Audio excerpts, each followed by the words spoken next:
آج میں آپ سے ایک ایسا سوال پوچھنے والی ہوں جو شاید ہمارے دل کو تھوڑی سی تکلیف دے، لیکن اگر ہم نے اس سوال کا جواب سچائی سے دے دیا تو شاید ہمارا رمضان بچ جائے۔ ذرا اپنے دل سے پوچھیں، رمضان کے ان آخری اور قیمتی دنوں میں ہم زیادہ کہاں جا رہے ہیں، مسجد میں یا بازار میں؟ آج کی ویڈیو آخر تک ضرور دیکھیں، کیونکہ آخر میں آپ کو ایک ایسی بات بتاؤں گی جو شاید آپ کی عید کی تیاری کا طریقہ ہی بدل دیں گی۔ اگر میں آپ سے کہوں کہ رمضان کے آخری دنوں میں ہم ایک بہت بڑی غلطی کر رہے ہیں اور یہی غلطی ہماری ساری عبادت کو کمزور کر سکتی ہے، تو کیا آپ جاننا چاہیں گے کہ وہ غلطی کیا ہے؟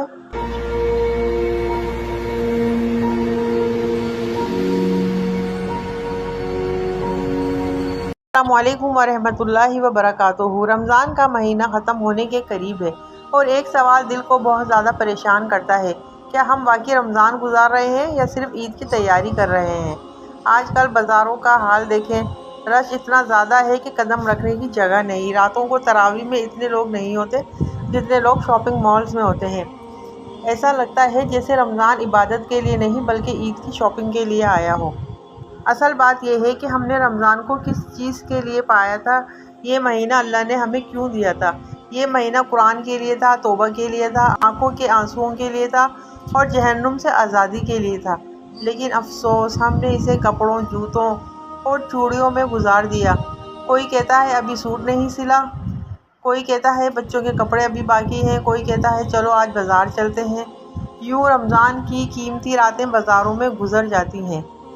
آخری عشرے کی اہمیت۔ نبی کریم صلی اللہ علیہ وآلہ وسلم جب رمضان کا آخری عشرہ آتا تھا تو عبادت میں اور زیادہ محنت کرتے تھے۔ حدیث میں آتا ہے کہ آپ راتوں کو جاگتے تھے، اپنے گھر والوں کو بھی جگاتے تھے اور عبادت میں پوری کوشش کرتے تھے۔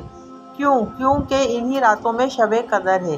وہ ایک رات 1000 مہینوں سے بہتر ہے۔ سوچیں، 1000 مہینے یعنی 83 سال سے زیادہ عبادت کا اجر۔ اور ہم کیا کر رہے ہوتے ہیں؟ ہم اس رات میں بازاروں میں گھوم رہے ہوتے ہیں۔ سوچنے کی بات ہے، اگر ہمیں دنیا میں کوئی کہے کہ ایک رات میں تمہیں 83 سال کی تنخواہ مل سکتی ہے تو کیا ہم سو جائیں گے یا بازار چلے جائیں گے؟ ہرگز نہیں، ہم پوری رات جاگیں گے۔ لیکن افسوس، جب اللہ ہمیں اس سے بھی بڑا انعام دے رہا ہے تو ہم اسے ضائع کر دیتے ہیں۔ عید کی شاپنگ غلط نہیں ہے، اسلام نے ہمیں خوشی منانے سے منع نہیں کیا، لیکن مسئلہ یہ ہے کہ ہم نے ترجیحات بدل دی ہیں۔ ہم نے عید کو اہم بنا دیا اور رمضان کو بھلا دیا۔ حالانکہ حقیقت یہ ہے، عید تو رمضان کا انعام ہے۔ اگر رمضان ضائع ہو گیا تو عید کس بات کی؟ ذرا سوچیں، اگر یہ ہمارا آخری رمضان ہو تو اگر اگلا رمضان ہمیں نصیب ہی نہ ہو تو؟ کتنے لوگ تھے جو پچھلے رمضان ہمارے ساتھ تھے اور آج اس دنیا میں نہیں ہیں۔ اس لیے یہ آخری دن بہت قیمتی ہیں۔ آج سے ایک فیصلہ کریں، بازار کم جائیں گے، سجدے زیادہ کریں گے، شاپنگ کم کریں گے، قرآن زیادہ پڑھیں گے، لوگوں سے باتیں کم کریں گے، اللہ سے باتیں زیادہ کریں گے اور اللہ سے دعا کریں گے، یا اللہ اگر ہم نے رمضان ضائع کر دیا ہے تو تو ہمیں معاف فرما دے۔ رمضان جا رہا ہے اور شاید یہ ہمیں دوبارہ نہ ملے، اس لیے آخری دنوں کو بچا لیں۔ بازار تو بعد میں بھی لگیں گے لیکن رمضان دوبارہ نہیں آئے گا۔ سوچیں، اگر یہ ہمارے لیے اللہ کی طرف سے آخری موقع ہو تو کیا ہم اسے بازار کی نظر کرنا چاہیں گے؟ نہیں، ہرگز نہیں۔ اگر آپ کو میری یہ باتیں درست لگی ہیں اور آپ کو لگتا ہے کہ یہ پیغام دوسروں تک پہنچنا چاہیے تو اس ویڈیو کو شیئر ضرور کریں۔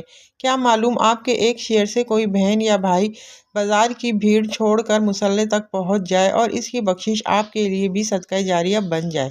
اپنے کمنٹس میں اپنی رائے ضرور دیجیے۔ میرے چینل کو سبسکرائب کرنا نہ بھولیں۔ اللہ ہم سب کو رمضان کی بہترین برکات سمیٹنے کی توفیق دے، آمین۔ السلام علیکم ورحمۃ اللہ وبرکاتہ۔